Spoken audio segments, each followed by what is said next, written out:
Доброго ранку. Good morning. We start our work in the press center of Ukraine Crisis Media Center, and I give the floor to Colonel Maksym Prauta, spokesperson of the Ministry of Defense, with information about the ministry's activities.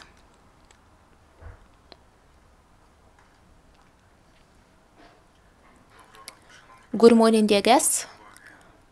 Here is information about the main events which took place in the Ministry of Defense of Ukraine and in the armed forces of Ukraine over the past week. The Minister of Defense of Ukraine, General of the Army Stepan Poltorak, has finished his visit to Canada. During this visit, the Minister of Defense signed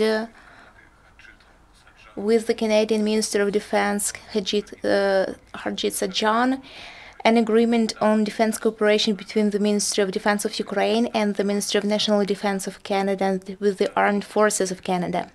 This agreement will help to improve support of the Armed Forces of Ukraine with equipment and with military equipment. The Ministry of Defense also had a number of meetings with Canadian officials. For instance, with the President of the Congress of Ukrainians of Canada, with the Ukrainian community and volunteers.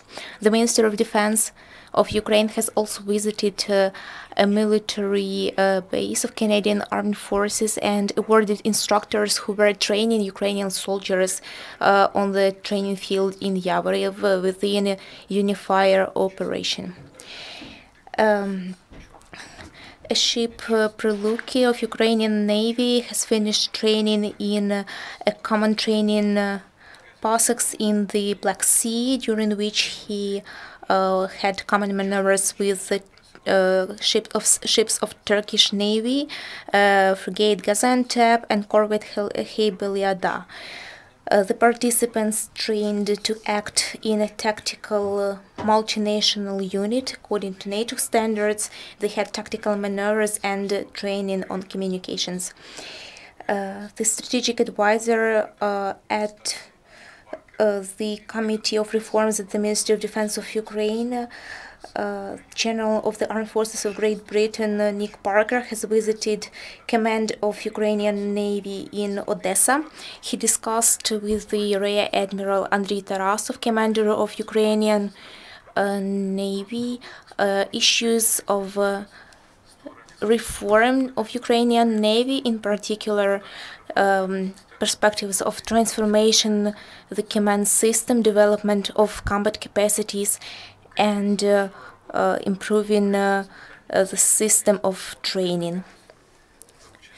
The second conference on civil-military cooperation issues has finished in Kyiv. Among the participants there were experts in civil-military cooperation, representatives of central executive authorities, representatives of NATO members, NGOs, and others. They discussed issues how to avoid losses among civilians, issues of gender equality, compliance with the International Humanitarian Law Organization, of a system of information for civilians, and strategic communications. It's worth mentioning that since the foundation of civil-military cooperation section in the Ukrainian Armed Forces, more than 800 soldiers were trained by foreign instructors in the National Defense University.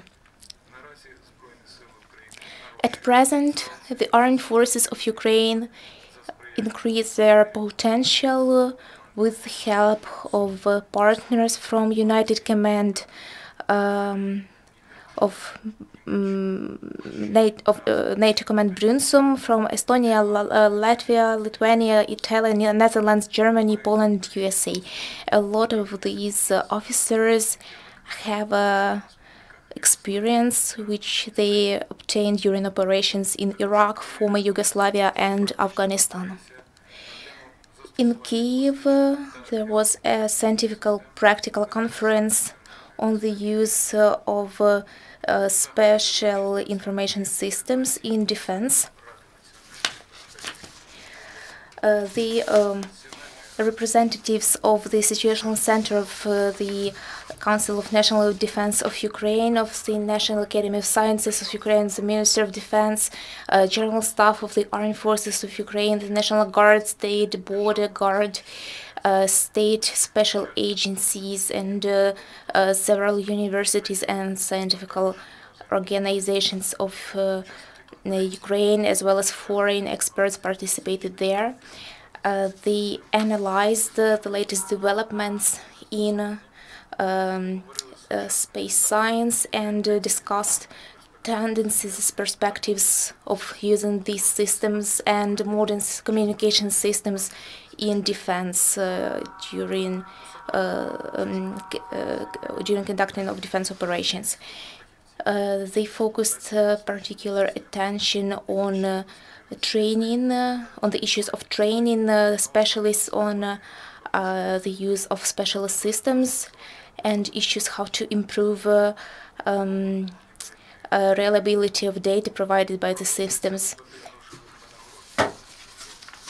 The ministry continues to pay financial remuneration to the servicemen for their participation in combat. As of today, they received 155,130,000 hryvnia of financial remuneration. Defenders of Ukraine also receive awards for their devoted service in the east of Ukraine. Over the past week, 20 servicemen of the Armed Forces of Ukraine received state awards. Awards of the Ministry of Defense were given to nearly 30 soldiers and staff members of the armed forces. Since the start of the conflict in the east of Ukraine, state awards were given to 12,898 soldiers and staff members of the armed forces of Ukraine, and 38,218 soldiers received awards from the Ministry of Defense. Status of combat participant was given to 198,539 soldiers. More than 1,000 soldiers obtained status of combat participant over the past week. This is all for today. Thank you. Do you have any questions? If there is no questions, the next press conference of the Ministry of Defense will take place on Thursday at 10 a.m.